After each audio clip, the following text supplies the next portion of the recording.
Orders of the day. Ballot item number 33, private member's notice of motion number 58, MPP Cooper. I recognize the member for Eglinton Lawrence.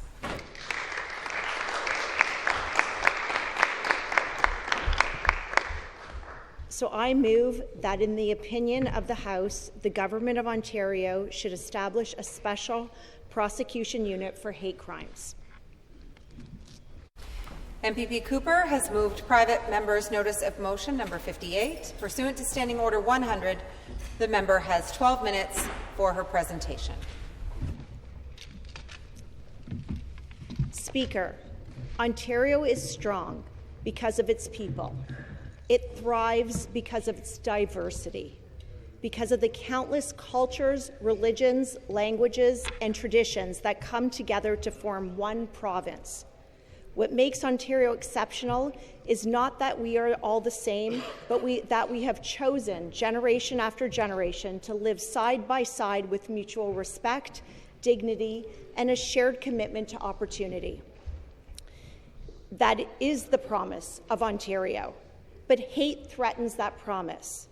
Hate is not confined to one community. It does not stop at one neighborhood. When hatred takes root, it erodes trust, fractures communities, and weakens the very foundation of our society. Hate diminishes us all. And Speaker, the data now confirms that many communities are already feeling. According to Statistics Canada, hate crimes in Canada have surged, rising more than 80% between 2019 and 2022. That trend has continued with nearly 4,900 police-reported hate crimes in 2024. Importantly, Ontario accounts for nearly half of all police-reported hate crimes in Canada, making this not only a national issue, but one that is especially urgent here at home. And the situation in Ontario itself has continued to deteriorate. Between 2020 and 2024, police-reported hate crimes in Ontario rose from 702 incidences to 1,190 incidences, an increase of approximately 70% in just 4 years. This is not a spike. It is a sustained and deeply concerning rise.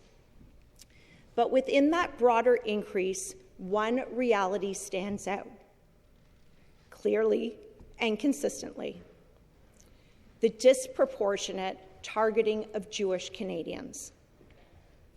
In 2024, approximately 68% of all religion-motivated hate crimes in Canada targeted the Jewish community.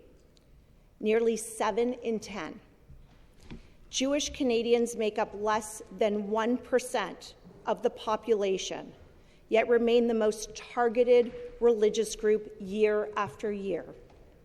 And here in Toronto, anti-Jewish hate crimes account for a significant share of reported incidences, once again making the Jewish community the most targeted. Speaker, these are not just statistics. They are a warning. And they reflect a lived reality. I rise today not only as a member of provincial parliament, but as a Jewish woman who represents a riding with a large and vibrant Jewish community. And I want to speak plainly about what that means today. Because of my religion, when we attend synagogues, we require security cameras and armed guards just to pray. Because of my religion, our children go to school with police parked outside, sometimes with officers on horseback patrolling nearby. Because of my religion, police presence has become a normal part of daily life in our neighborhood. Not because of anything we have done, but simply because of who we are. We are targeted. It has become normalized for protests to take place in our neighborhoods, where families live, where children walk to school, where vile and hateful things are shouted at us and at our children simply because we are Jewish. We are spit at, we are yelled at, we are made to feel like strangers in our own communities. And Speaker, the situation has escalated beyond words. In my neighborhood, only 2 weeks ago, a Jewish-owned business had been shot at, targeted simply because the owner is Jewish. Synagogues have been riddled with bullets in my neighborhood and adjoining neighborhoods. A Jewish girls' school was also shot at. Businesses and parks have been graffitied with hateful, vile messages targeted towards the Jewish community. This is not abstract. This is not theoretical. This is happening here in Ontario right now. And this is unacceptable. Speaker, this is not the Ontario I grew up in. And it is not the Ontario we should accept for anybody, for any background, from any religion, or from any cultural community. Because of this, if this can happen to one community, it can happen to any community. And this is why this matters to every single member in this House. We often stand here and say hate has no place in Ontario, but words alone are not enough. They must be matched with action, because right now there is a gap. We have dedicated police services, but too often hate crimes are underreported, underinvestigated, or underprosecuted. And Speaker, hate crimes are also among the most challenging offenses in the criminal code to investigate and prosecute, as it can be difficult, particularly for frontline officers in volatile situations, to determine whether a statement crosses the line from constitutionally protected free speech to criminal hate speech. That complexity does not lessen the harm, but it does demand greater expertise. And when that expertise is not consistently applied, the message received by victims is not reassurance. It is doubt. Doubt that justice will be served. Doubt that the system is equipped to respond. Doubt that their experience is fully understood. And Speaker, that is something we have the responsibility to fix. This motion did not come forward in isolation. In developing it, I consulted with community leaders, advocacy organizations, and law enforcement.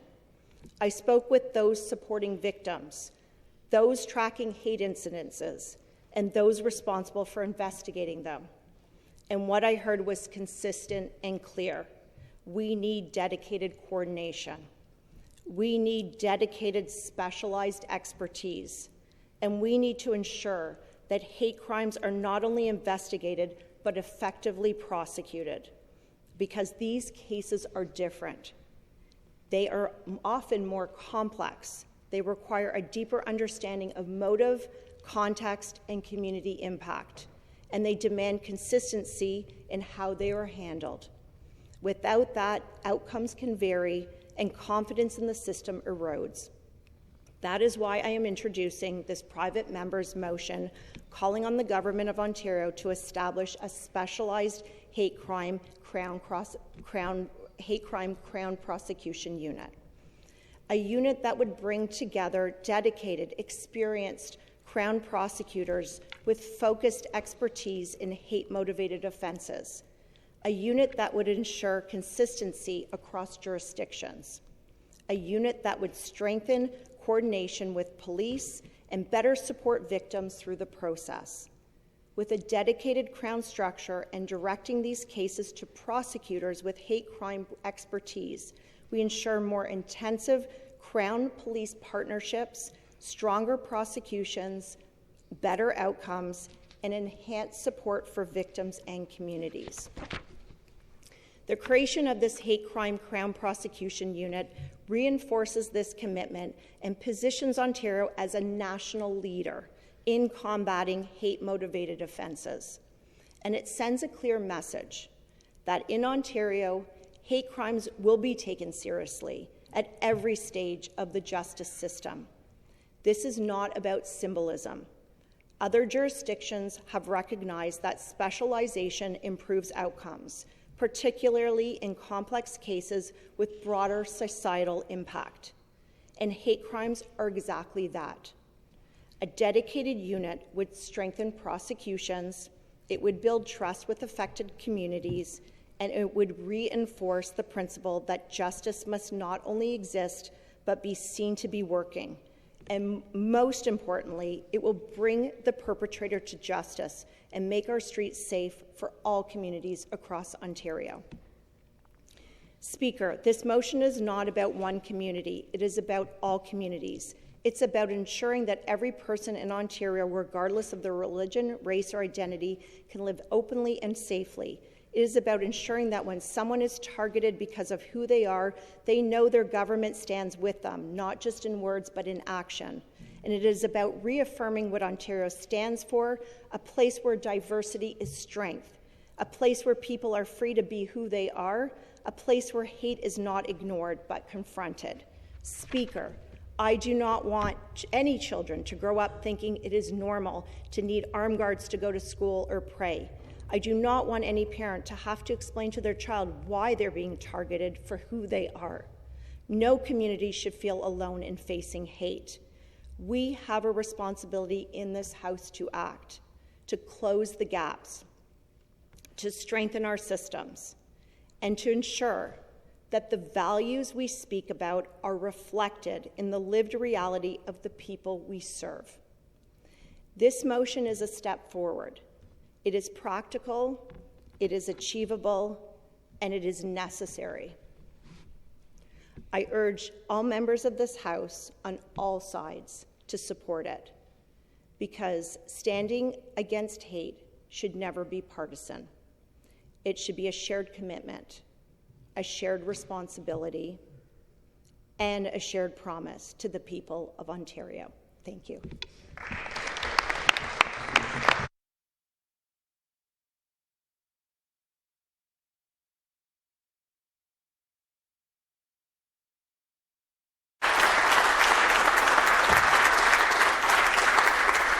Thank you. Further debate? I recognize the member for Toronto Centre. Thank you very much, Speaker, and I want to thank the member from Eglinton Lawrence for tabling this motion, and it's with a lot of pride that I rise today to speak in support of it. The motion 58 reads that in the opinion of the House, the Government of Ontario should establish a special prosecution unit for hate crimes. Hate crimes have no place in Ontario. These crimes are complex and always emotional for the victims and the survivors that are impacted. Justices, clerks, Crown attorneys, and other court staff should all be specially trained to understand and how to support victims of hate crimes and their communities. It should be noted that there are already dedicated specialized prosecution units through the Crowns, whether it's through guns and gangs, intimate partner violence, human trafficking, and other types of units. And the prosecution of hate crimes deserves the same dedicated staffing with the specialization of legal knowledge. Ontario Crowns have a hate crimes working group, but it is not resourced, nor is it populated with specialists exclusively. So that's why this motion should be welcomed by the House. All that being said, we cannot talk about this motion without talking about the environment that it exists in, Speaker. This symbolic motion is just one part of a larger justice system and a society where hate crimes currently take place. I'm going to use the rest of my time, Speaker, to speak about a few things that are taking place in Ontario, including the types of hate crimes that are occurring, why Ontario needs a comprehensive anti-hate strategy, including upstream investments, which is the best way to prevent and counter hate. I'm also going to touch upon our court backlogs and the failing tribunals and the overcrowded jails and how that also lends to an unstable environment. Hate crimes in Ontario is taking place. It oftentimes affects those based on race, nationality, ethnic origin, language, color, religion, sex, age, mental and physical ability, sexual orientation, gender identity or expression, and other similar factors. Just in the village that I represent, the Church and Wellesley Village, just 2 weeks ago, a member of my community from the Church and Wellesley neighborhood was assaulted. He was violently assaulted by two men in black ski masks that followed him in a car and then left the car to chase him down and beat him up. Those two perpetrators are still at large, and they did all of that while hurling homophobic slurs. The rise of anti-Semitism, Speaker, must be called out. We have seen the news reports, we have seen hateful acts towards Jewish schools, places of worship, synagogues, as well as community gathering spaces. Vandalism, bomb threats, shooting at buildings after hours have become all too frequent occurrences. These acts of violence and intimidation and acts of anti-Semitism are blatantly wrong and must be condemned in the strongest possible terms. We've also seen in Ontario the rise of white supremacist groups. We've seen them organizing online. We've seen them gaining popularity and power within Canada. Racist hate crimes, including those against Blacks and Indigenous people, have a long and horrible history in Canada to which reparations should be made. Similarly, in the Muslim community, they have been subjected to egregious hate crimes inside Ontario and outside, most notably the shooting in the mosque in Quebec and the brutal Islamophobic killing of the Afzal family in London, Ontario. Our party has advanced the Our London Act, trying to push forward legislation in there that comprehensively addresses all forms of hate, including Islamophobia. Anti-Palestinian hate racism is also on the rise, and it's oftentimes coupled with Islamophobia. The Canadian government's definition of a hate crime includes advocating or promoting genocide against an identifiable group. We need to address every single form as it exists, and this also includes femicide and misogyny. Hate crimes against women are common but are not classified as hate crimes, Speaker, and this gender-based violence is normalized. In Canada in 2025, we saw 144 victims of femicide, and that means that 12 women, Speaker, are killed every single month, or a woman is murdered every 2.5 days. And the rise of the manosphere and online misogynistic networks is normalizing this behavior more and more, and it is another form of hate. Speaker, in the previous legislative session, I tabled a motion calling on this government to create a comprehensive Ontario-wide anti-hate strategy. I deeply regret that the government did not promote it or support it. Having a special prosecution unit for hate crimes is important, and I support this, and we support this in the official opposition NDP. But we also need to know and recognize that sometimes we cannot put a Band-Aid on a gaping hole and expect the bleeding to stop. We must recognize that this must be accompanied. The motion here today must be accompanied with some thinking and strategy moving us forward to address what is at the root of all this hate. We need to make sure we have better education in our schools, starting in appropriate ways to speak to young people and scaling it up. We need to ensure that there are public awareness campaigns to respect one another for our diversity.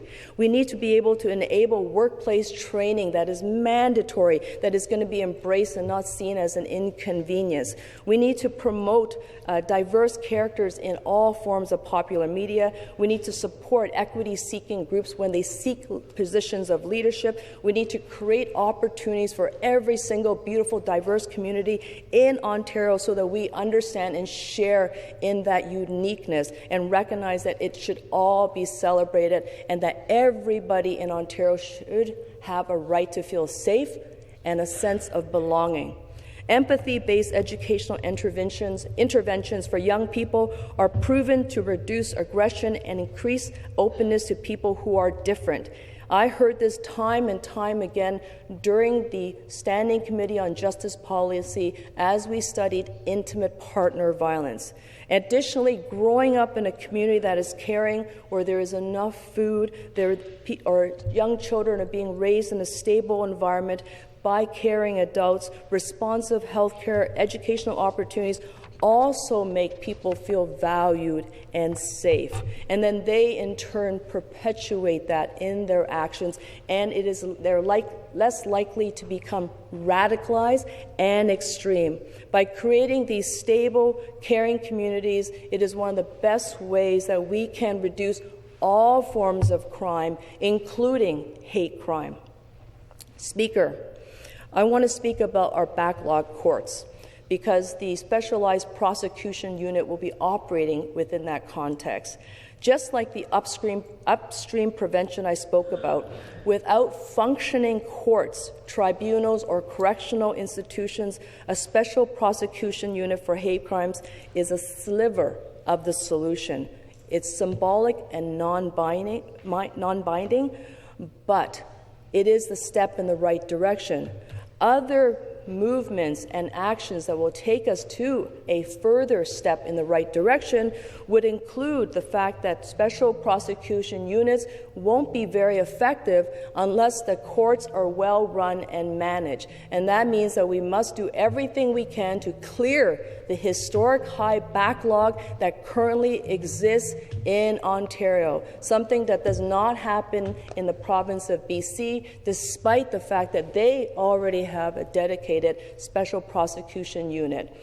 What I want to see, Speaker, and I know that we all care about access to justice, we all care about the safety of every single community, is we want to see the court staff, including the Crowns who are dedicated to this, to be resourced for success. Because it is very costly to administer a dysfunctional justice system where we see perpetrators of crime released back on the street. We recently saw the government accidentally release 150 inmates when they should not have. I can't speak to that, Speaker, at the moment. We don't have the time, but that's part of a system that is not working. Anyone watching the justice system knows that the problems are deep. The reason why I'm speaking about this, Speaker, is because we need to make it all work. Every single component in the ecosystem around justice must work. So absolutely, we need to create this specialized, dedicated prosecution unit. That is important. We need to ensure that they are resourced for success, but if they don't have a pathway to get to court quickly and to trials quickly, what we'll see is that charges will be stayed and criminals will be released. And that is the last thing that we want to see, Speaker, especially if they've committed the crime, they've got to pay with their time. It's been, Speaker, a very challenging time, I think, in Ontario. We're seeing overcrowding in our jails, we're seeing traumatized inmates, and we're seeing a system of corrections that's failing to rehabilitate. So the challenge that we have, Speaker, and I think it's very important for all of us to recognize, is that we want to fix things. But fixing a broken system without adequate resources is going to lead us to the same outcome.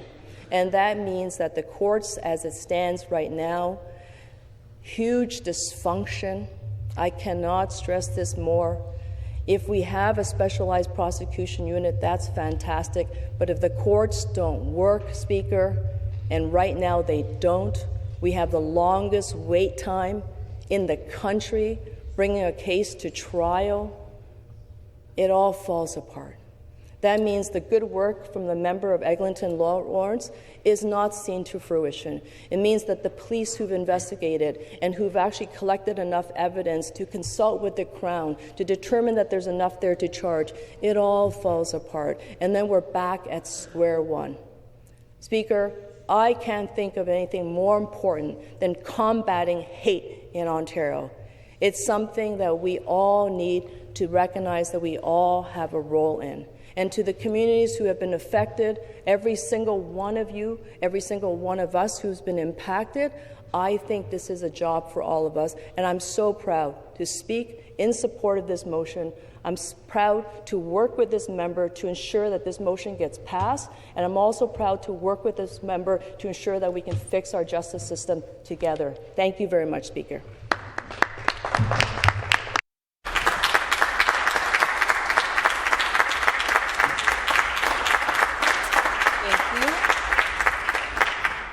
Further debate? I recognize the member for Ottawa-Vanier. Thank you, Speaker. It's always a pleasure to rise on behalf of the people of Ottawa-Vanier and to speak to this motion from the member for Eglinton Lawrence, a very important motion, and I want to convey a very clear and important principle. Hate crimes cannot be tolerated in our society, period. Because they're not simply criminal acts, they are acts that strike at identity, belonging, and dignity. And when that happens, the impact goes far beyond the individual. Speaker, hate crimes are fundamentally different from other offenses. They are not just about harm caused in a moment, they are about the message that harm sends. When someone is targeted because of their religion, their ethnicity, their language, or who they are, the message is not just directed at one person. It is directed at an entire community. And that message is simple and deeply harmful. You are not safe here. And that is why hate crimes require a distinct and serious response. Speaker, we must also acknowledge the reality we are facing. Ontario has reported the highest number of police-recorded hate crimes in Canada, and despite being the most diverse province in the country. And we have seen a troubling increase in incidents in recent years, including anti-Semitic and Islamophobic attacks, particularly in the context of global tensions such as the Israel-Palestine conflict. In cities like Toronto, hate crimes reports have reached historic highs, with members of Jewish and Muslim communities disproportionately affected. And we have seen incidents that are not only more frequent, but also more serious and more complex. Speaker, this is not about assigning blame. It's about recognizing that the situation is evolving, and we have to evolve with it. That's what our response must be. Ontario has taken steps on the investigative side. Through the Hate Crime and Extremism Investigative Team, a network of 19 police services is working to better identify and investigate these offenses. But there's a gap, because while investigations are becoming more specialized, prosecutions are not. Hate crimes are prosecuted by generalist Crown attorneys, who must handle a wide range of cases, often without the specialized training or resources required for these highly sensitive and complex files.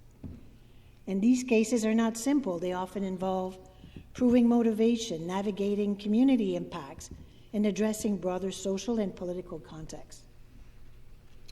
Speaker, if we are investing in better investigation, we must also ensure that cases are carried through effectively in the justice system. Speaker, another critical issue is underreporting. According to the Canadian General Social Survey, only about 22% of self-perceived hate crimes are reported. That means nearly 4 out of 5 incidents go unreported. And why? Often because victims do not believe the system will respond effectively. They feel the incident will not be taken seriously, or they fear the process itself. Speaker, this is fundamentally an issue of trust. And trust is essential if we want communities to come forward. We can also look at other jurisdictions for insight. In Nova Scotia, for example, the creation of a specialized hate crime unit at the investigative level has been linked to a significant increase in reporting and public awareness. This tells us something important. When people see that the system is equipped to respond, they are more likely to engage with it. And that same principle could apply on the prosecution side. This is where the motion before us becomes relevant.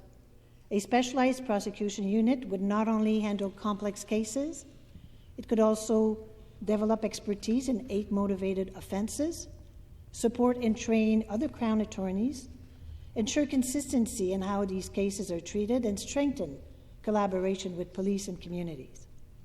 It could also help ensure that hate-motivated elements are properly recognized in charges, because we know that many hate crimes are ultimately prosecuted as general offenses without fully reflecting the nature of the harm. This is not about creating a separate justice system, it's about strengthening the one we have. At the same time, we must recognize that enforcement alone is not enough. Organizations like Unifor have highlighted that addressing hate requires a broader approach, including education, anti-racism initiatives, mental health support, and stronger social protections. The government has taken steps, for example, through security grants for faith-based organizations. These are important measures. They help communities feel safer in their space, but they address the visibility of hate, not always its consequences in the justice system. What this motion asks us to consider is whether we can strengthen our response further, not to criticize what has been done, but to build on it. Because the reality is this: hate crimes are becoming more complex, more visible, and more damaging, and our systems must be ready to respond accordingly. Speaker, society is measured not only by how it celebrates diversity, but how it protects it. Hate crimes challenge that protection. They challenge the idea that everybody belongs. And that is why we must act. We must act thoughtfully, carefully, but decisively. Because in Ontario, there must be no doubt. Hate has no place here. Thank you, Madam Speaker.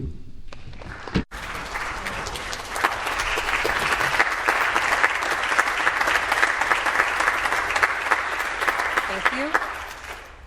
Further debate? I recognize the Minister of Energy and Mines. Thank you very much, Madam Speaker.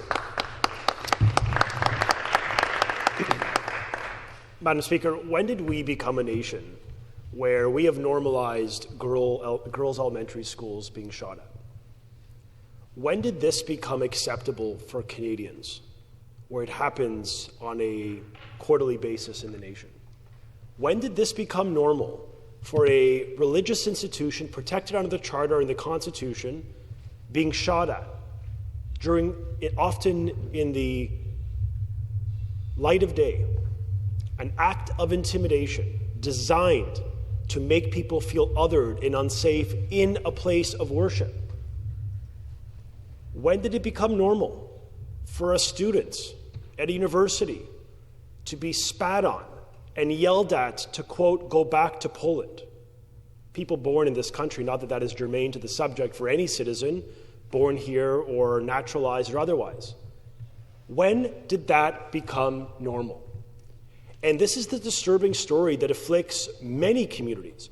But I want to focus on the Jewish community, not because they're the only community facing hate, but because the disproportionality of the stories and the statistics make it clear that there is some moral decay taking hold in the country, in word and in deed, where we allow these things to take place. Because condemnation on Twitter is not cutting it for the parents who feel like they may have to leave the country because they just cannot, in good conscience, guarantee the safety of their child. When I was at church at Easter, my Roman Catholic large church does not require any police officer with an automatic assault rifle to protect the parishioners. That is un-Canadian. It is unbecoming of anyone to allow this to take place. And it worries me. I'm not here to appeal to members' positions on foreign policy. I'm here to appeal to a common humanity that we say no to the oldest form of hate, the scourge of anti-Semitism that has stood the test of time, millennia of hate. And it pains me, it deeply saddens me as a Canadian that to start this debate, we have to focus on statistics, stats that demonstrate a moral degeneracy. Every year, the numbers tell a story. But when less than 4% of Toronto's population are afflicted by 81% of all religious-based hate, I would submit we have a crisis before us. Not a problem, not a small issue of inconvenience. This is a crisis. It should seize us because this is something that afflicts all of us. And, Madam Speaker, it must be said, this is a community that has stood up for the rule of law, stood up for religious freedom, stood up for human rights. You cannot think about the civil rights movement in the United States without remembering the images of Rabbi Heschel and Martin Luther King. They led the way. On school segregation, it was the ADL who led the injunction to end that form of prejudicial state policy. On gay rights, the Jewish community has been loud and proud in defense of human rights for everyone, irrespective of who they love or the God they worship. They have systematically been on a force for good in the world, and I speak about the Canadian Jewish diaspora with us today. The member from Eglinton Lawrence speaks not just as a strong, newly elected member of provincial parliament. She appeals to us as a mother, as a woman, as a Jew, but most importantly as a Canadian. And she or her children or any of yours watching today shall not, should not have to be so marginalized where there is now a mainstream discussion amongst the Jewish diaspora, do we have to leave? These are the same words that incrementally, systematically rose in 1933 leading to 1939. It started with hateful words. It ended in violence. And I just feel like we have a slow-moving train happening before our eyes. We have to act. We have to say more than words. We have to be strong in our opposition to hate. But it cannot be thoughts and prayers reactively. Because words matter, Madam Speaker. When any of us, including legislators, we invoke language that exacerbates or compounds the othering taking place, we're also part of the problem. When we attend rallies that celebrate, quote, the martyrdom of the terrorists who killed innocent lives on October 7th, we are part of that problem. We are normalizing hate. We are enabling it. Maybe not by design, maybe not by explicit intention, but is the effect. And we have to be more conscious that we're talking about real people, their children. And it doesn't matter if you're a Jew or a Muslim, a Christian, a Sikh, a Buddhist, a Hindu. It does not matter. I speak to you as a son of Italian immigrants with no skin in the game in the global context. I just want coexistence. I want to go back to a world where we can respect each other for who we are. Not because of my faith or the hyphenation. He's an Italian Canadian, and she's a wonderful Canadian, and you are a British Canadian. We're Canadians, and we need to stick together. The world is divided, it's treacherous, it is dark. We need to be a light in the world. And so, Madam Speaker, I will conclude with this. This bill, this private member's bill, sets in motion the elevation, not just of the knowledge we codify via Holocaust education, which the member for Eglinton Lawrence and I helped initiate, but it codifies a legislative approach, a toughening of sentencing and enforcement, so that any act of hate is faced with real enforcement and penalty, and that we elevate to all Canadians, all of us, irrespective of our faith, will stand up for a broader civility that should triumph in the darkness that we face. Thank you so much, Madam Speaker.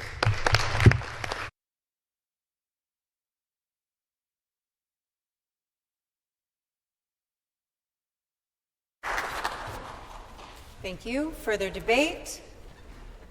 I recognize the member for Brampton East. Thank you very much, Speaker. Honored to rise today to speak in favor of the motion brought by the member from Eglinton Lawrence, and I want to thank her for her hard work and dedication in bringing this motion forward, especially all of the work and research that she's done, consulting with our policing agencies, consulting with our communities, and not just consulting with one, consulting with everyone, meeting with leaders of faith groups, and the extensive work that was done there. I really commend her for that great hard work and bringing that forward and bringing this conversation to the legislature here today. Hate crimes are not just attacks on individuals. There are attacks on identity. There are attacks on faith. There are attacks on entire communities, and that simply want to live in peace and contribute to the province that we all call home. Speaker, across Ontario, we're seeing a troubling rise in hate-motivated incidents. From 2020 to 2024, police reported hate crimes increasing approximately 70%. Hate crimes motivated by religion increased by 185%. And Ontario alone accounts for nearly half of all of the police reported hate crimes in Canada, Speaker. Statistics show that South Asian Canadians, including many Sikh families, are among the most targeted groups for race-based hate crimes. Behind every statistic, Speaker, is a story. Behind every number is a person who has been made feel unsafe for simply being who they are. As a Sikh Canadian, this issue is truly deeply personal to me. Our community understands both the pain and discrimination and the strength that comes from resilience. Sikhs have a long history of standing up against injustice, defending freedom, and serving others. But no one should have to show resilience simply to feel safe, walking down the street or spending time with their family.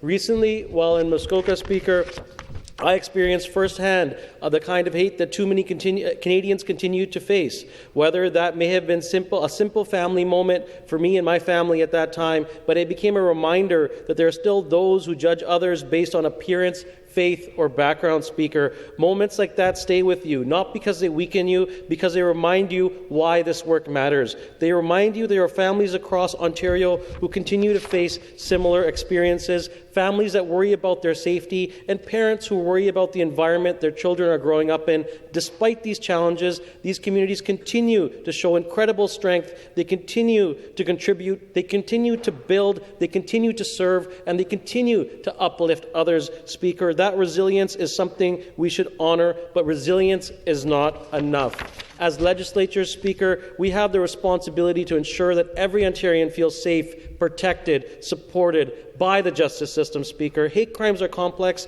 They require specialized knowledge. They require coordination. They require expertise. But too often, charges are withdrawn or reduced simply because the system does not have the dedicated resources to prosecute these cases effectively. And in Peel Region alone, Speaker, 175 hate crime occurrences were reported in 2025, yet only 42 resulted in criminal charges. That gap demonstrates a need for a more coordinated approach, and a specialized hate crime prosecution unit will bring together dedicated Crown prosecutors with expertise in hate-motivated offences. It'll strengthen prosecutions, it'll improve consistency, it'll better support victims. Successful prosecution is not only about accountability, it's about deterrence, it's about sending a clear message that hate has no place here in Ontario, Speaker. And with 1 minute left on the clock, I'd like to share the remainder of my time with my honourable colleague from Brampton Centre.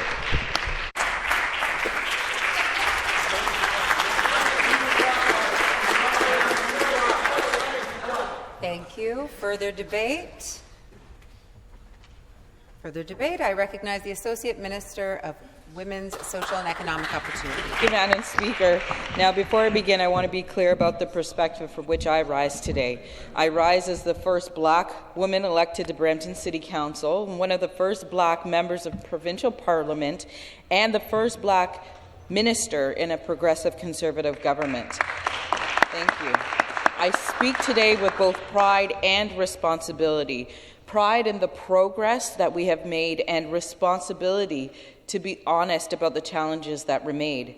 With responsibility, I rise in support of the member for Eglinton Lawrence's private member's bill, not just as a legislator, but as someone who has experienced and seen firsthand the real impact of hate in our communities. The data is clear.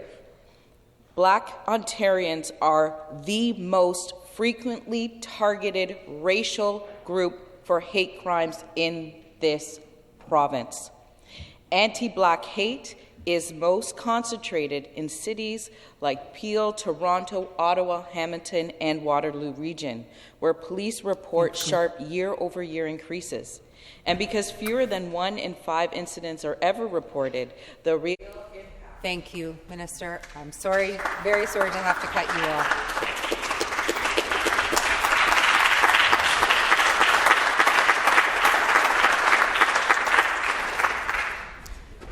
Further debate?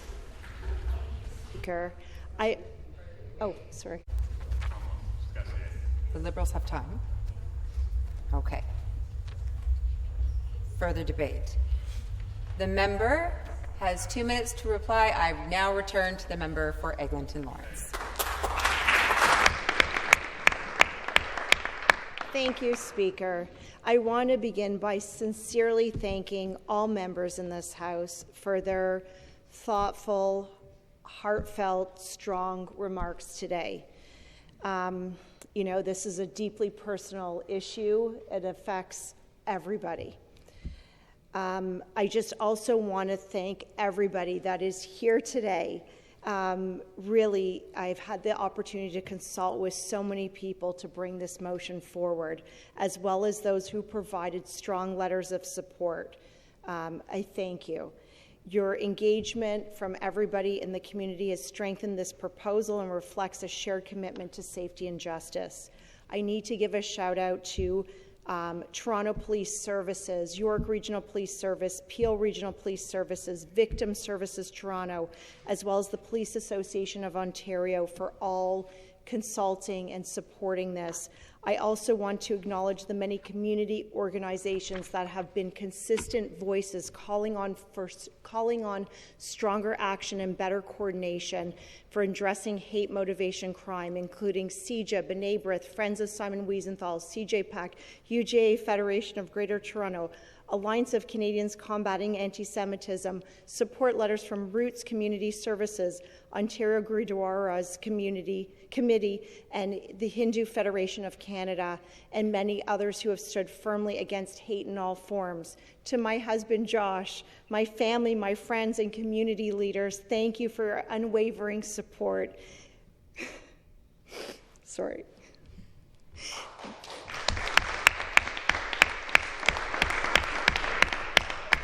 This motion is not about politics. It's about ensuring that hate crimes are treated with the seriousness that they demand.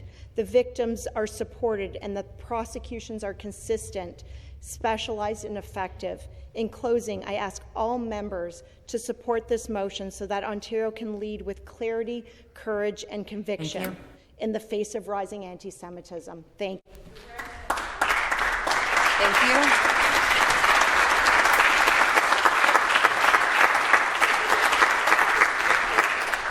Thank you. The time provided for private members' public business has expired. MPP Cooper has moved private members' notice of motion number 58. Is it the pleasure of the House that the motion carry? Carried.